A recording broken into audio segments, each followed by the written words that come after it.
Góðan daginn, eða kvöldu öllu heldur, elsku vinir. Við ætlum að halda áfram með Galatabréfið á þessum fræðslukvöldu okkar.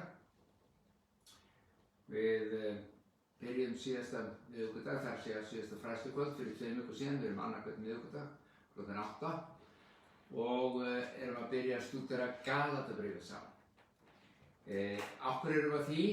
Af hverju skiptir það einhverju máli? Já, það skiptir, allar bækur Biblíunni geta skipt okkur miklu máli eftir hvað við erum að lesa og stúdera. En sjáu þið hérna vinstra megin frá mér sér, hægra megin frá ykkur séð, þá eru þið með Gamla testamentið, trúarbók Hebrea og hérna megin er Nýja testamentið sem er trúarbók kristinna manna. Og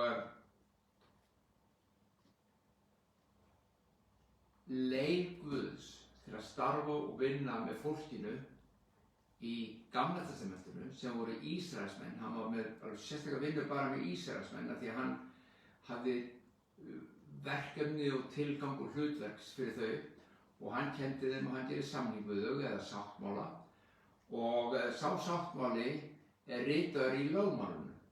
Í fyrstu 5 bókum Biblíunnar eða Mósebókunum, Tóra, þá kemur það fram hvernig Guð vinnur og starfar með fólkinu sínu. Undir gamla sáttmálann. Síðan með Kristi Jesú kemur nýr sáttmáli. Sá gamli verður að engu og nýr sáttmáli verður. Þetta er bara eins og að fara í endurfjármögnun. Þú ert með óhagstæð verðtryggð lán í bankanum þínum fyrir stórum mörgum milljónum húsnæðinu þínu. Þú ert að borga svo mikið yfir, við segjum bara til að nefna einhverja tölu, þú ert að borga 250.000 á mánuði og þetta er bara vaxið og lánið stækkar. Þetta er óhagstætt lán fyrir þig, tekið á villum tíma eða óhentugum tíma og svo framvegis og þú fer núna þegar vextirnir eru lágir og þú endurfjármagnar, farir óverðtryggt lán og þú lækkar greiðsluburðina, hvað ég má segja, 80, 70, 80, 90 kall eða eitthvað og viti menn, lánið hættir að hækka eins og gerði undir verðtryggingunni og þetta er bara allt hennar líf. Þá má segja þú ert búinn að fá nýjan samning, þú ert búinn að fá nýjan sáttmála við bankann eða lánastofnunina sem að lánaði þig fyrir húsnæðinu og þá spurði ég, viltu fara að blanda þig saman að það er tilblöndulán, en þú tókst það ekki. Þú tókst eitt lánið. Hjá Guði nefnilega er ekki til blandalán eða blandaður sáttmáli. Það er til gamli sáttmálinn og nýji sáttmálinn. Það er til sáttmáli sem tók við af þessum gamla og þú og ég og kristnir menn lifum undir nýja sáttmála. Það sem gerist í Galatíu og skrifaður í Galatabréfinu er að Páll postuli, hann er búinn að fara til Galatíu sem er raunverulega Tyrkland sem Tyrkland er í dag og hann er búinn að boða þar, kenna og stofna kirkjur og stofna söfnuði og hann boðaði fagnaðarerindið og þeir taka á móti því fagnandi glaðir, alveg svo þú og ég tökum á móti fagnaðarerindinu í Jesú Krist. Svo gerist það koma menn frá Jerúsalem, gyðingar sem tekið höfðu kristna trú. Gyðingarnir lifðu undir þessu öllu sáttmálunum í Gamla testamentinu með boðorðunum 10 og 600 pluss öðrum boðorðum. Þeir koma til Galatíu og örugglega fleiri staði og þeir byrja að segja við fólki sem þar býr. Þeir byrja að segja, þú getur ekki, ef þú ert ekki gyðingur, þá verður þú til að vera kristinn, þú verður að gjöra svo vel að umskerast. Og umskurnin það sama og ganga undir lögmál Guðs í gamla sáttmálanum.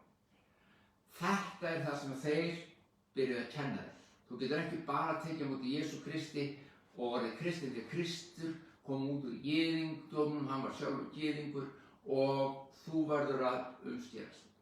Þú verður sem sagt að ganga undir lögmálið þó sért þú Kristi. Annars svo þeir ættu að lifa í Kristi en samt undir lögmálinu áfram. Þeir fóru í blandað lán. Blandað lán, helmingurinn verðtryggt og helmingurinn óverðtryggt, helmingurinn í sáttmálanum nýja undir náðinu og helmingurinn í sáttmálanum gamla undir lögmálinu. Þannig lán tóku þeir sér. Þetta lán ekki í boði hjá Guði. Þetta lán virkar ekki hjá Guði og Páll postuli notar Galatabréfið meðal annars til þess að taka á þessu boðskap, á þessu ástandi, á þessari stöðu. Og þess vegna þetta rosalega mikilvægt fyrir okkur líka að við séum meðvituð það hvað það sem hann kennir þar, af hverju hann að kenna það og að þetta skiptir máli fyrir okkar trúarlíf. Það skiptir mjög miklu máli fyrir okkar trúarlíf. Og þetta þannig að hann sem sagt tilgangur bréfsins að hrekja, þetta skrifa kannski 55 eftir Krist, mjög líklega í Efesus. Tilgangur bréfsins að hrekja þessar kenningar og kalla hina trúuðu í Galatíu aftur til frelsisins og við komum að frelsunni síðar sem að Kristur hafði gefið. Hvað þetta frelsi? Nú, fyrstu tveir kaflarnir eru málsvörn fyrir fagnaðarerindið. Fagnaðarerindið Jesú Krist, fagnaðarerindið náðarinnar, fagnaðarerindið Jesú Krist. Menn nota ýmis orð, en fagnaðarerindið það sem skiptir máli. Við lásum fyrstu, 10 versin, komast nú ekki lengra síðast. Höfðum innganginn, eins og ég reyndar rifja upp núna, og lásum fyrstu 10 versin þar sem Páll að kynna sig og fyrstu kaflinn og annar kaflinn, þar hann bara að verja raunverulega fagnaðarerindið. Hann notar ákveðna tækni, hann notar ákveðna staðreyndir og við komum að þeim núna þegar við byrjum að lesa til að sýna fram á að þetta sem þeir eru að kenna og boða rangt. Þú þarft ekki að umskerast og við komum að því hvaða þýðir að umskerast og þú þarft ekki að gangast undir lögmál Móse. Þú þarft ekki að gera þetta til þess að lifa í Kristi. Þú sem kristinn ert að hlusta á mig núna og við sem erum saman í þessu að ganga kristna veginn og viljum læra þekkja Guð í gegnum Krist, við þurfum ekki. Margir gera það, margir fara í blönduðu leiðina, en hún ekki góð, hún virkar ekki vel og hún ekki í boði faktist hjá Guði. Og það kemur ljós mjög skýrt einmitt í Galatabréfinu. Og muniði í fyrstu versunum að hann var alveg gáttaður á því að hann Páll, þið sem tóku á móti Kristi, þið Galatamenn tóku á móti Kristi með fögnuð og gleði hjartans fagnaðarerindi, að þið séu núna búin að láta snúa ykkur til annars konars fagnaðarerindis. Hann kallar þetta bara annars konars fagnaðarerindi. Þetta ekki fagnaðarerindið, þetta eitthvað allt annað fagnaðarerindi. Og þeir eru búin að láta snúa ykkur þangað og ég mjög hissa á því. Því hann sagði, það skiptir engu máli og hann tekur svo sterkt til orða. Þó að ég sjálfur fara að boða ykkur það sem ég andstætt því sem ég boðaði ykkur í upphafi, þá ég bölvaður og þið hlustið ekki á mig. Það að segja ef ég kem núna 5 ára seinna og segja, ég þroska svo mikið, ég búinn að læra þetta, maður verður að ganga undir lögmálið að hluta til og þú verður að taka þessu hluti inn og umskerast, ég sá þetta ekki strax að ég náttúrulega var blautur bak við eyrun og nú ég djúpur í Guði. Þetta mjög algengt. Þeir sem eru djúpir, þeir eru allir í lögmálinu. Vitið þetta kristnir menn að tala bara upp úr Gamla testamentinu, upp úr Gamla sáttmálanum. helstu ritningaversa allt sem við vitni er þar. Og takk eftir fullt af góðum hlutum Gamla testamentinu. Ég er ekki að gera lítið úr því. Við getum lært af því. Dregið alls konar lærdóm úr því. En við göngumst ekki undir lögmálið. Það munur þarna á. Nú, jafnvel þú að Englandir komið saman og byrja að kenna hana fagnarendi, þá séu þeir bölvaðir. Þannig hann tekur stórt til orða. En nú er það að grípa niður og því hann heldur áfram. Frá versi 11 í 1. kafla. Þetta er Páll að tala.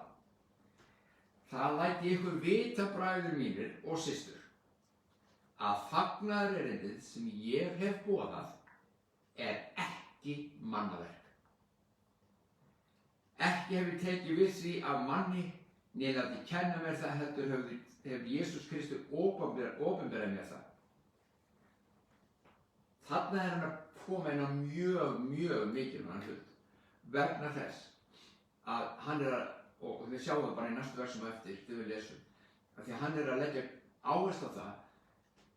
Það var engin maður kendi mér þetta. Mér datt þetta ekkert í hug. Ég sat ekkert heima í Jerúsalem og hugsaði að þetta breyti svo svona og skrifa þetta svona. Nei, Jesús Kristur, hann kom og kendi honum. Og þá komum við einmitt í versum eftir, hann vísar í þau, þetta er sterkt hjá honum.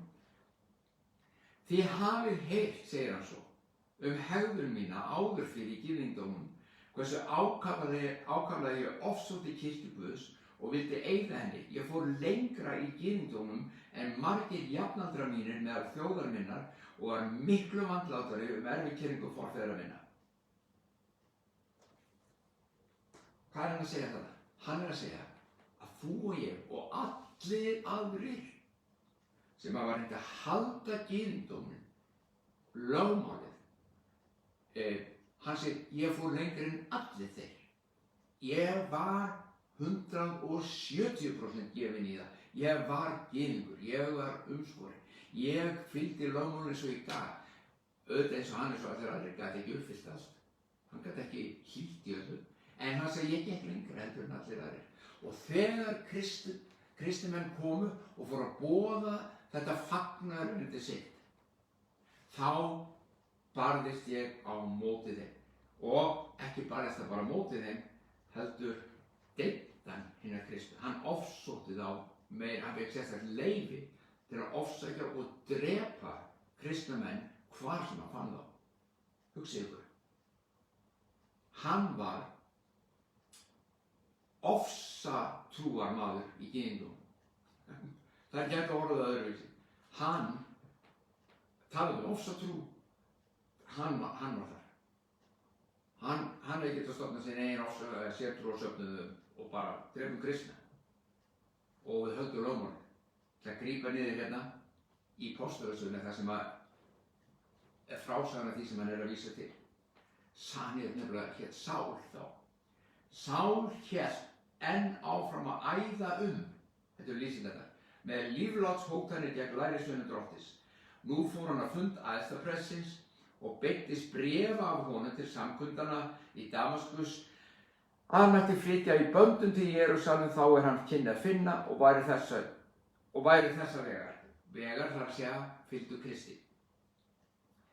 Hvort heldur það væru karlar eða konur, breytti engu, hann tók konurnar og jafnt sem karlana. En þegar hann var á ferð sinni, kominn í nánd við Damaskus, leiftraði skyndilega hann ljós af himni, hann féll til jarðar og heyrði rödd segja við sig, Sál, Sál, hví ofsækir þú mig? Og hann sagði, hver ert þú, Drottinn? Þá var svarað, ég er Jesús sem þú ofsækir.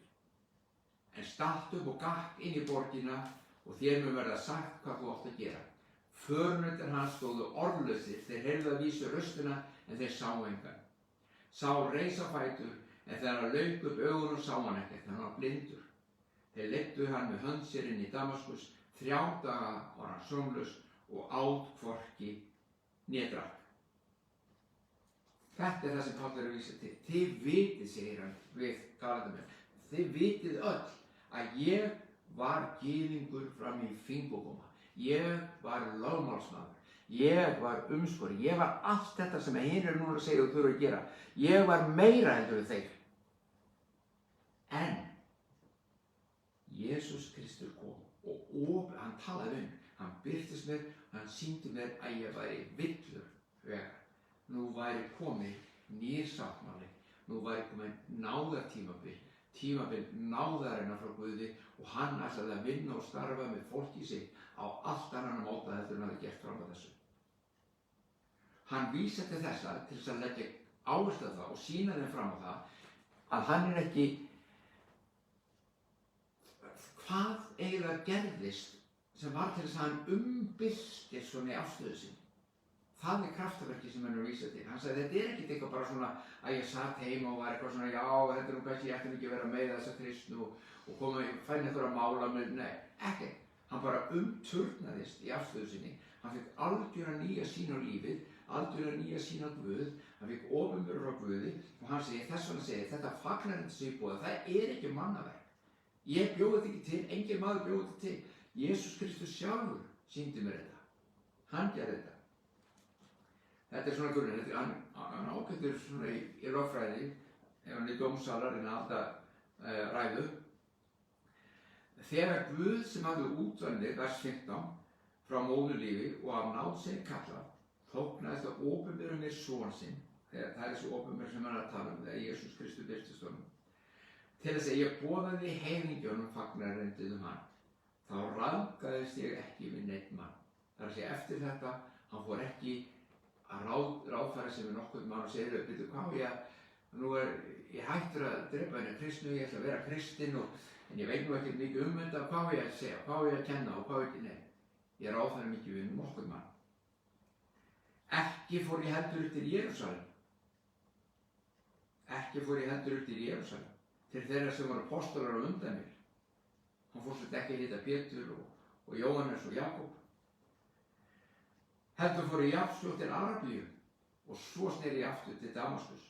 Og það var ekki fyrir eftir 3 ár að ég fór til Jerúsalem. 3 árum eftir að fékk svo opinberun þegar Jesús mætir hann fer hann til Jerúsalem. Fyrst þá. Til að ráðgast við Kefas. Kefas þýðir bara Pétur, Kefas þýðir klettur og Pétur þýðir klettur. Ég fór að ráðfæra mig við Pétur og ég dvaldist hjá honum hálfan mánuð. Ég sá engan af hinum apóstolunum nema Jakob bróðir Jesú. Jakob bróðir Jesú var einn af apóstolunum og hann var, flestir álíta hann hafi verið svona hirðir safnaðarins í Jerúsalem. Þeir voru allir apóstolarnir að vinna og starfa en hann svona var með hirðis hlutverkið í hópnum. Guð veit að ég lýg ekki því sem ég að skrifa. Hann leggur á áherslu. Ég ekki að plata, ég ekki að skröpa, ég ekki að búa þetta til. Þetta gerðist í mínu lífi, þetta gerðist, ég fekk þessa opinberun, ég fekk þessa skilning, ég fekk þessa innsæi, þetta fagnaður erindi sem ég boða. Og öll bréfin hans, nánast allt Nýja testament, hans kennsla.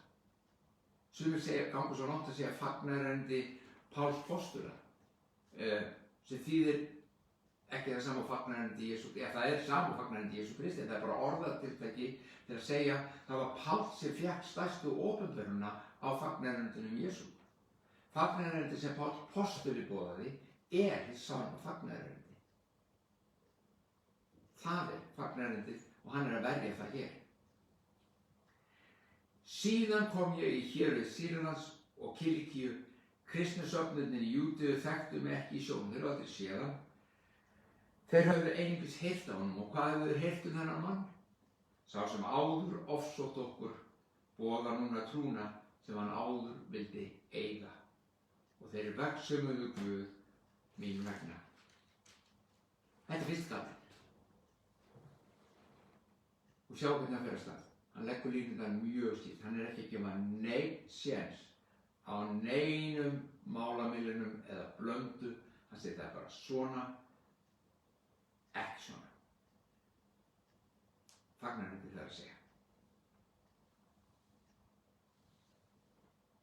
Munið að boðskapurinn sem þeir komu með frá Jerúsalem, þessi menn sem voru að blanda og leiða og afvega, hann gekk út af það að það væri ekki nóg bara að því þú varst ekki gyðingur, þegar þú tókst trúnaði þeir í Galatíu, þá þurfti þú að taka hlut af gyðingdómnum inn í þitt líf.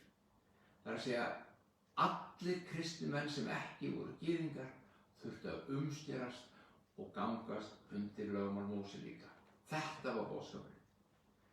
Og í öðrum kafla leggur Páll einhvern áherslu á því gagnstæða, nei, aðeins fagnaðarindi náðarinnar, aðeins fyrir trú, aðeins fyrir náð, eignast menn eilíft líf, og Páll útskýrir það í þessum kafla hvernig réttlæting, fyrir sum ykkar kannski þetta var réttlæting, hvað meinar með réttlætinga, því hann tala mikið það er réttlætingu fyrir trú og svo framvegis. Þetta var ein stórkostlegu óperbörun sem að Martin Luther, sem á lúterska kirkjan í heiminum kennd við, fékk frá Guði. Hann fékk svona stórkostlegu óperbörun og hann gat ekki annað en gert en að negla á tilskipunina á yfirlýsinguna á dyrastafi, á dyrnar, það hvað hann hafði meðtekið frá Guði. Og það var að þú meðtekur náð, friðþægingu, réttlætingu, fyrirgefningu syndanna sem sagt, aðeins fyrir trú, ekki fyrir lögmál. Í hvaða kringumstæðum var Martin Luther þarna? Hann var kaþólskur prestur á þeim tíma. Kaþólska kirkjan var allsráðandi, það var ekki til nein lútersk kirkja, það var kaþólska kirkja. Og þar var búið að taka allt fagnaðarindi náðarinnar í burtu. Þar keyptu menn aflótsbréf. Þar keyptu þeir bréf til að fá fyrirgefningu syndanna. Þar skriðu menn upp tröppur í iðrum, þannig splættu njánum þeirra til þess að fá friðþægingu. Þeir eru að gera hluti. Og hvað segir það okkur? Það er lögmálasverkið. Að gera þetta til þess að þóknast. Að gera þetta til að fá frá Guði. Til að gera þetta til þess að hann verði ánægður. Gera þetta til að gera hann glaðan og ég fæ í staðinn fyrirgefningu syndanna. Þetta er í hnotskurn. Að þóknast Guði með verkum þínum. Lögmálið hins vegar var þannig að ef þú braust einn bókstaf í því, þá ertu sekur við allt lögmálið og lögmálið er algjör tiftari. Gefur þér enga sénsa. Bara, hei, ef þú bregst. Martin Luther, hann sér, hann fær frá Guði, svipað eins og Páll, fær opinberun, hann fær bara opinberun frá Guði. Þetta er ekki svona. Það er bara fyrir trú. Bara fyrir trú. Þetta er annar kaflinn. Ég vil lesa. Það höfum smástundi viðbútt. Hann var að lýsa á hann hvernig hann fór fyrstu árin til Arabíu, svo til Jerúsalem og Damaskus. 14 árum síðar. Þetta er sem sagt 14 árum eftir það sem fór ég aftur upp til Jerúsalem. Ásamt Barnabasi og ég tók líka Títus með mér.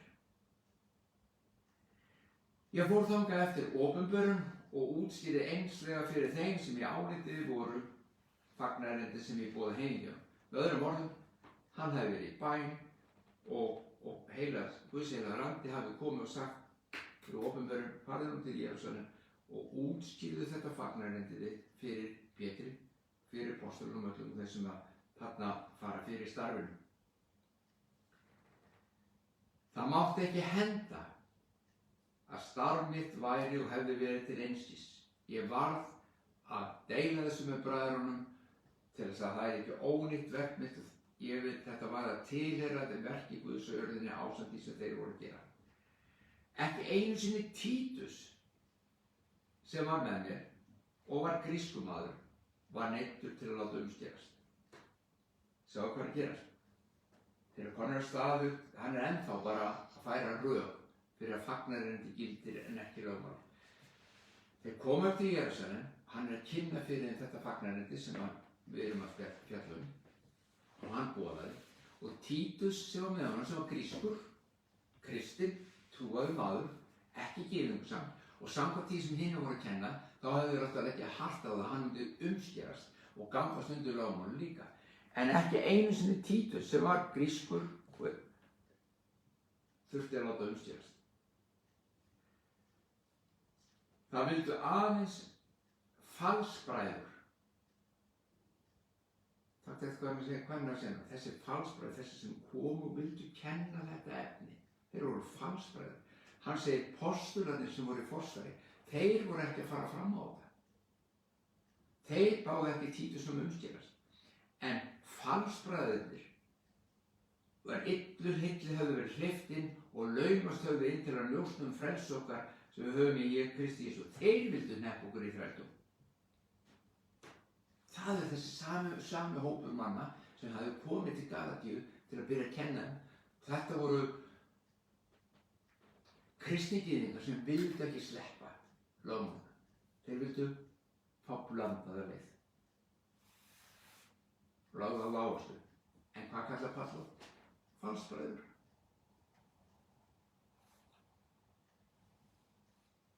Ekki ætla ég að fara að kalla neina okkar systkinum hér á landi falsbræður. Ég bara geng ekki svo langt eins og Páll gerir. Hann var óhræddur við það.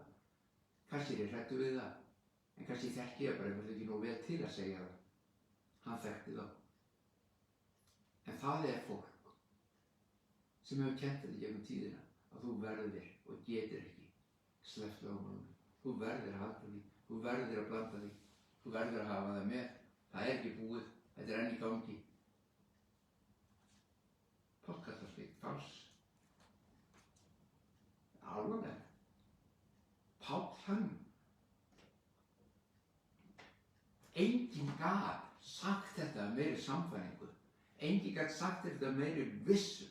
Vegna þess að hann hafði verið algjörlega, ef hann hefði verið á þessum tíma þarna uppi, hann hefði verið ennþá meiri gyðingur heldur en þeir. Þeir hefði ekki komast með tættara sem hafa með hærana. Hann var fanatískur í lögmálunum. En hann umturnaðist vegna þess að Kristur mætti honum. Og þetta er það sama og Kristur gerir þér og mér. Þegar við mætum honum eða hann mætir okkur, þá gerist eitthvað innan okkur, hann breytir okkur. Og hann vil að þessi breyting verði það ljós sem lýs og skín innan með okkur og gefur okkur meira og meira opinberun hans náð. Kristur er stærsta opinberun sem að þú og ég hefum nokkuð tíma fengið. Og hans verk vilja Guðs er það stærsta sem við hefum nokkuð tíma fengið að skyggnast inn í og sjá. Og þetta við, þú mátt ekki halda það að Páll hafi fengið þetta bara einu frétt og svo var búið. Hvað heldur hann að vera að gera þessi 14 ára? Þegar hvarf? Í 14 ár fór hann. Það var eftir nokkur ár áður. Þá bætti hann 14 ára við til og hvarf. Og hvað var hann að gera?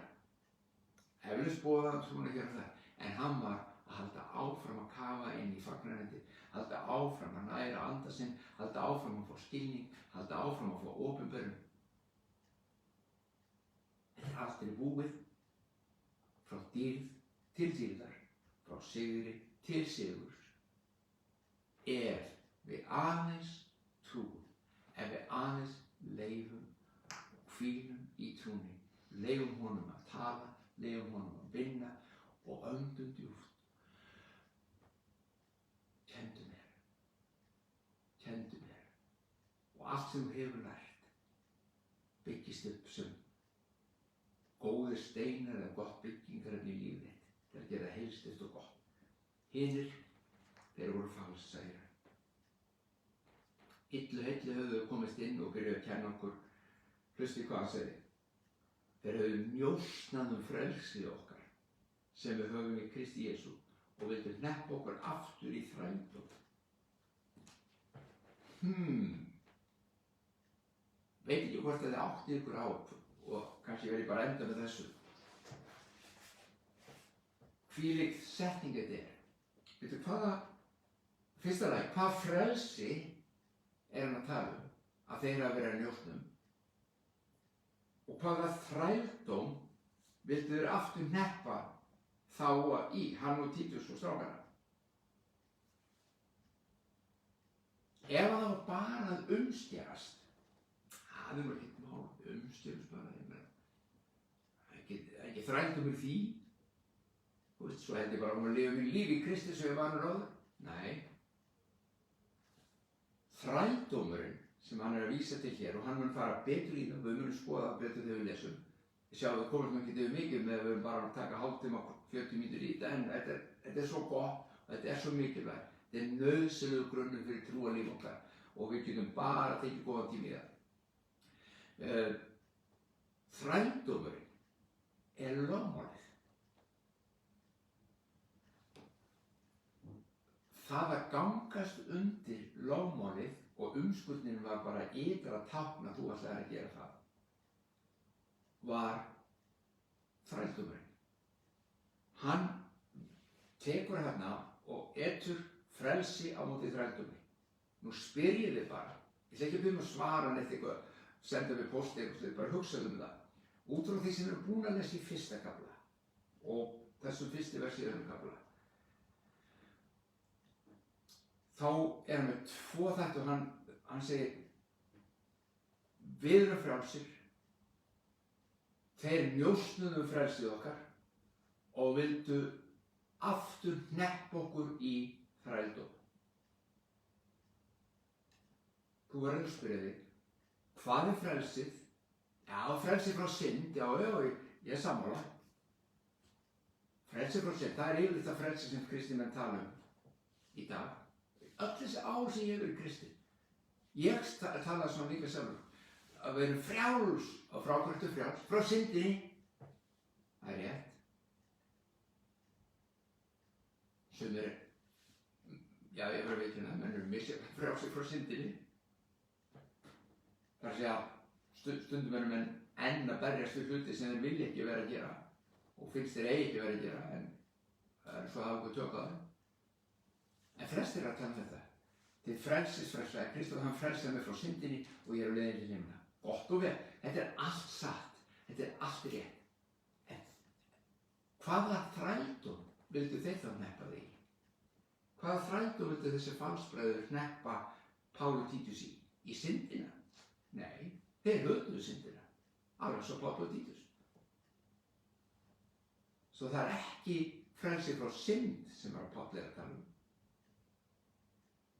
Því ef það hefði verið, þá verðum við að segja, já, þrældómurinn er þá það að þeir vildu hneppa þá aftur í synd, myndu setja í syndafjötra og nei, þeir vildu sjálfur ekki vera það, svo þeir gátu ekki vilja það. Nei, lögmálið. Við erum frjálsir undan lögmálinu og þeir voru að njósna það frelsi, hvernig við hegðum okkur, hvernig hegða kristnir menn sem ekki undir lögmálinu. Við veitum hvernig heiðingarnir gera það, þú veist, þessu ókristnu, þú veist, þeir var náttúrulega bara, en þeir sem eru kristnir og eiga trú á Guð, hvernig hegða þeir sér, ef þeir eru ekki undir lögmáli? Þeir njósnuðu okkur og reyndu síðan að hneppa okkur aftur í þrældóm. Ekki bara umskerast og fara svo bara og láta ekki svona. Nei, þeir vildu hneppa okkur í þrældóm, sem var lögmáli. Þetta eru andstæðurnar sem allt Galatabréfið fjallar um. Náð og frelsi í Kristi, lögmálið sem bindur.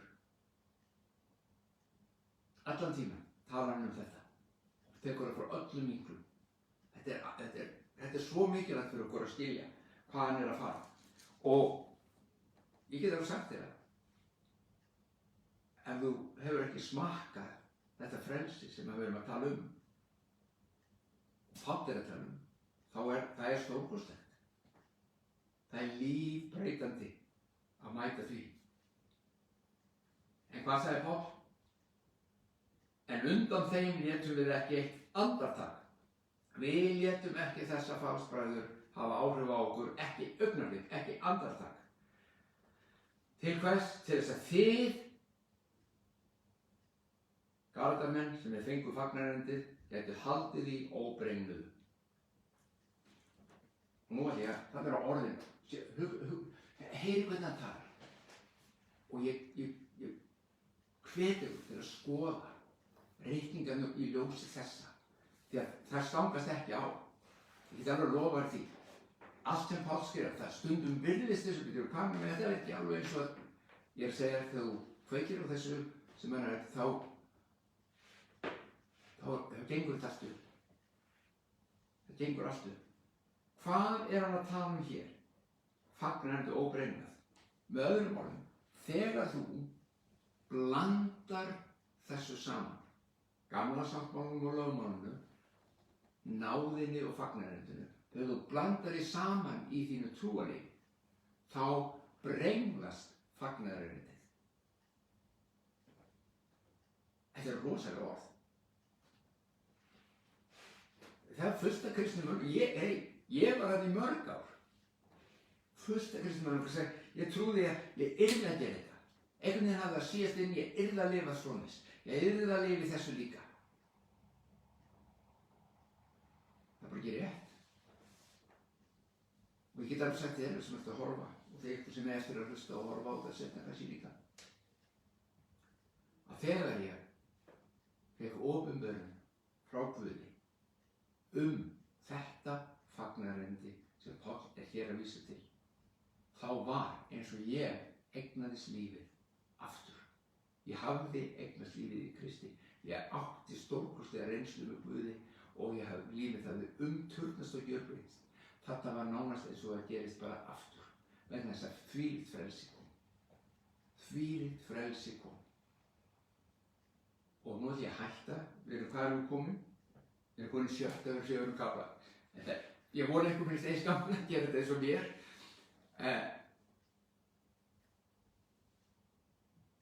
Það er eitt sem ég hef heyrt þegar að tala um þetta svona núna, og ég tala um þetta oft áður. Eitt sem ég hef heyrt, eða ég hef náttúrulega heyrt ýmislegt í kringum þetta, sem að fólk sem er að reyna að skilja þetta eða vill ekki skilja þetta, hvort ekki, eða skilja þetta ekki. Fyrsta lagi, ef þetta er svona mikið frelsi og þú veist, lögmálaveitið er aðhald og þú,